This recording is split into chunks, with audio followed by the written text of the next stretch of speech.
Welcome back. In this video, we are going to look at the conv2d implementation in TensorFlow. So for that, what we would need are the inputs. So for input, let's check the shape, and the shape that we have seen previously that we had used was uh, n for the batch. Then we have the height, width, and channel. That's the same format we are going to use here. Right? So if we scroll up, that's the format we are going to use. So I'm going to copy that and paste it here, as well as we need the dimensions for the filter.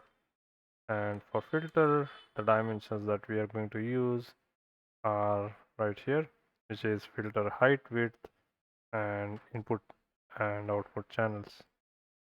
So the filter will create as follows: tf.nn.conv2d, sorry, my mistake, tf.constant, and here let's create a first tensor. We'll create a 3 by 3 tensor. So the tensor has values 1, 1, 1, 1, 1, 1 again, and another set of 1, 1, 1. Keeping this simple so that when we do the manual calculations, it will be easier. And if we now print the shape of this X, we see that it's a 3 by 3 matrix. What we need to do is we need to add a dimension in front of this. So that's the one that will stand for the batch, and then we are going to add another dimension here that is going to reflect the channels. And so let me copy these right here. And so the tensor that we have now created is 1 by 3 by 3. So this is for the batch, this is the height, width, and the number of channels. So we just have one channel in here. Next, we need to create a filter. So for filter, we again create a tensor. And this tensor is going to be a smaller tensor. So why don't we do this? Or, well, let's try. So we can create 1 comma 1 and then comma 2. And then we have 2 comma 1. So let me delete these dimensions first, and we'll build this particular tensor to the appropriate shape that we need. And right now it is 2 by 2. What we need, so this is for the height and the width. Now we need to add the in dimensions for the in channels and out channels. So we'll keep it 1 1 for that one. And so well, here's what we can do is we can add a dimension here and here, and likewise we can add a dimension here. So what that will do is we get the 2 by 2 by 1, and additionally we need one more dimension. So I'm going to add another one right here, a set of square brackets, and this should get us another dimension. So now what we have is a filter that is a tensor of dimensions 2 by 2 by 1 by 1. Now if we try to do this convolution calculation manually, here's what it may look like. The first thing is we need a tensor that is 3 by 3. I'm going to draw this tensor manually here, and let's imagine that each of these small boxes is a pixel, and this pixel has a value of 1, and so do the remaining pixels. All of them have a value of 1 in this case.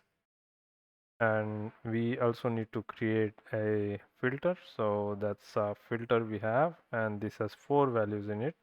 We have value of 1 diagonally this way, and then we have value of 2. And now when we begin performing the convolution operation, here's first we are going to look at this particular set of 4 pixels, or we apply this convolution. So why don't we use the same color? So let's use the red color for the filter because we use that down below. That's going to be our filter, and the way we are going to do the calculations is we multiply this one with this one, we multiply these two with this particular one, then we multiply these two with this one, then we multiply this one with this one. So the calculations are going to 1 multiplied by 1 plus 2, plus 1 multiplied by 2, and then down below we have 1 multiplied by 2 plus 1 multiplied by 1, and so what we get is this is 1 plus 2 plus 2 plus 1, and finally the total of all these numbers is going to be 2 plus 2 4 plus 1 6, and we are going to put that 6 down here. It's put a 6, and that's the let's call that a pixel after the convolution operation is completed for that part. And now we'll erase this and perform the calculations again. This time the difference is going to be we are going to move this filter to the right, and again we select the let's select the red color again, and so we move by in this direction by 1 pixel, and that's going to be our stride.